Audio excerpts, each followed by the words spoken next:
and Leo, Mommy and Leo, Mommy and Leo vlog. Hi, Royal Rose here, and welcome back to my channel. As you can see, I've got Leo here with me today, and we are going to talk about how we ended our breastfeeding journey. Can you say hi, Leo? Hi. It's going to be three parts. I'm going to talk about the steps I used to stop. I'm going to talk about what I learned, and I'm going to talk about why I stopped. Eating cut off my weaning was kind of in three different steps. So, step one is cut off on demand and pumping. So, I used to give him on demand whenever he wanted. We didn't really have a feeding schedule. And then, about 8 months before I stopped pumping, which partly was because he was in daycare and didn't need the milk at school anymore.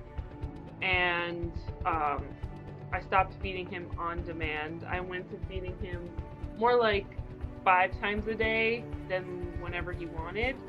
The not pumping and less frequent feedings really helped my supply drop, and I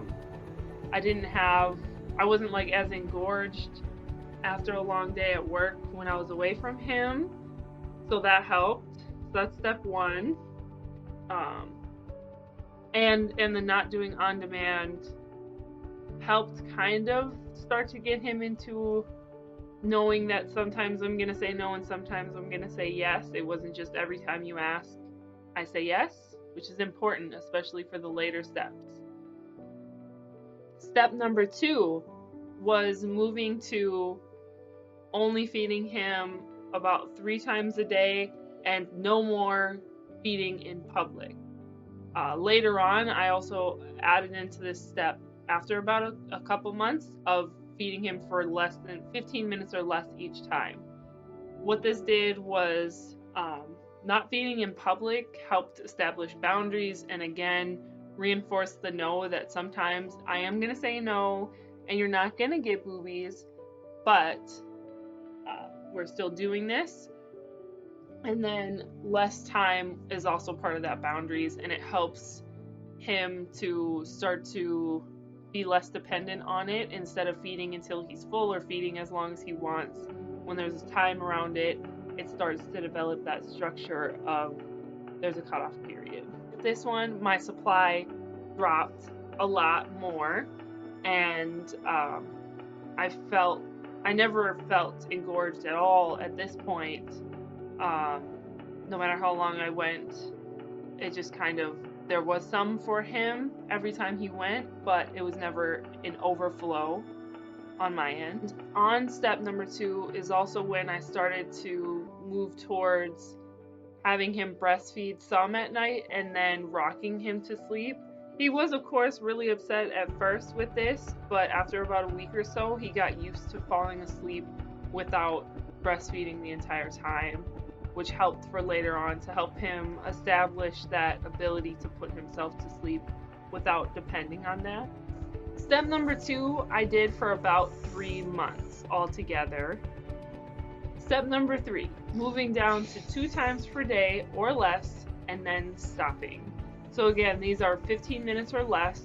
I kept these times to be when he woke up in the morning and when he went to sleep at night. But again, I let him feed for 15 minutes and then I rocked him to sleep or helped him get to sleep so that when I was ready to finally stop, he was able to still go to sleep without that. So the most important thing with these three steps is that your supply is decreasing and their ability to get themselves to sleep some other way is increasing. As long as you keep those two gradually separating, it'll be so much easier at the end. Why I stopped. I was planning to go one more month until his second birthday, but it got to a point where I hurt all the time. My nipples were really sore. I wasn't getting good sleep, and a lot of other things. But so at one point, I just hurt too bad one day, and I decided it is time to stop. And because I followed those steps, it was really easy for me to just cut it off there, and deal with him being a bit upset for a few days. But it was done. It was so easy to cut off. Um, I also did it for my mental health. I was really struggling with it towards the end of the day. I was struggling with like not feeling like my body was my own anymore, and struggling with my self-care. So I really needed to do it to put some boundaries between us and to be able to step back and reclaim my body and reclaim my personal and self-care time. This also has helped with sleep. Um, when he used to breastfeed all night or try to, it would keep me up, or he would keep waking me up all night to breastfeed again. Now that he knows breastfeeding isn't an option, we cuddle and rock him to sleep, and then throughout the night, he doesn't try to breastfeed again. So I'm able to fall asleep faster and stay asleep the whole night instead of my sleep being interrupted in the middle of the night, which is really nice. It also helps with my mental health and everything else. Sleep is one of the most important things to mental health and self-care. So to be able to improve my sleep and my mental health at the same time is amazing. What I learned through this experience, you definitely can't just cut off breastfeeding cold turkey. You definitely have to focus on slowly decreasing your supply so that you don't have major problems at the end, and so that also the baby can adjust. It's a big thing for them. That's for him. He's almost 2 years old. He knew this for his entire life, and he needed to be able to adjust and form his own boundaries around it. So I'm glad I did this gradually so that he could develop his own comfort zone in it. I also learned that keeping your no firm is really important. If you say no and then you give in, they're going to expect that every time, or you're going to have to fight with them very hard to say no the next time. So when you say no, mean no. And if you say not right now, mean not right now, and then give it to them later. They will pick up on this communication, especially when they're over the age of 1 if you plan to feed after that age, and it'll help you develop that with them. It gets easier as time goes on. It will get easier to let it go and to decrease and keep going with that. At first I thought it was impossible, and I thought I'd never stop breastfeeding because there's all this milk and I could imagine that going away. But as you decrease, it keeps going. So just keep going. And toddlers are harder. So you really need to make that choice for yourself if you do want to feed over the age of 1, because once they get into that toddler size and age, it is a lot harder. They are bigger, they are stronger, they have more of a sense of independence. So it's just a lot more to deal with there, and you have to be willing to do that if that's what you choose. Leo's taking a break. He's back there eating a snack now. Can you say hi, Leo? Can you say hi? Hi.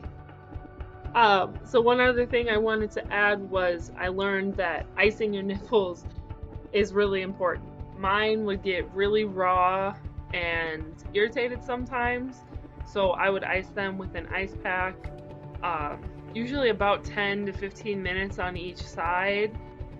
Sometimes I do it every day, sometimes I do it a couple times a week, sometimes I didn't need to do it at all, but when I was really raw and feeding hurt, this really helped rejuvenate them and make the experience a lot more comfortable. So if you're having that pain, I really suggest trying that because it helped me a lot. Say bye, Leo. This is what I've learned on my 2-year breastfeeding experience. Have you learned anything, Leo? Did you learn anything? Really? And how was it for you? Do you miss boobies? No, we don't miss movies. Good job. So that's all I've got for you today. I hope you learned something. And again, I am Royal Rose. I hope you choose to come back to this page at some point.